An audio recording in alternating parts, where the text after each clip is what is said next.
America Pakistan terror sponsor state గా గుర్తించాలని, అదేవిధంగా పాకిస్తానీ మిలిటరీ చీఫ్ ఎవరైతే అసీం మునీర్ ఉన్నారో ఆయన్ని టెర్రరిస్ట్ గా గుర్తించాలని కూడా ఈ Pentagon official, former official చెప్పుకొచ్చారనమాట.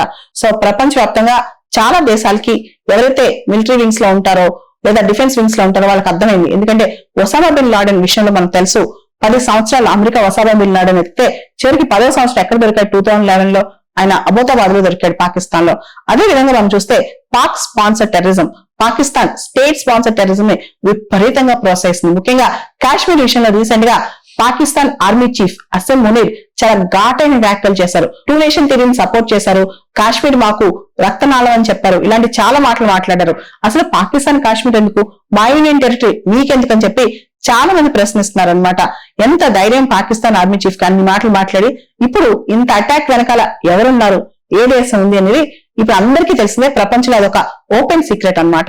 Recent గా పాకిస్తాన్ ఆర్మీ చీఫ్ అసీం మునీర్ కాశ్మీర్ మా జగ్గులార్ వెయిన్ అన్నారు, మా రక్తనాళం అన్నారు.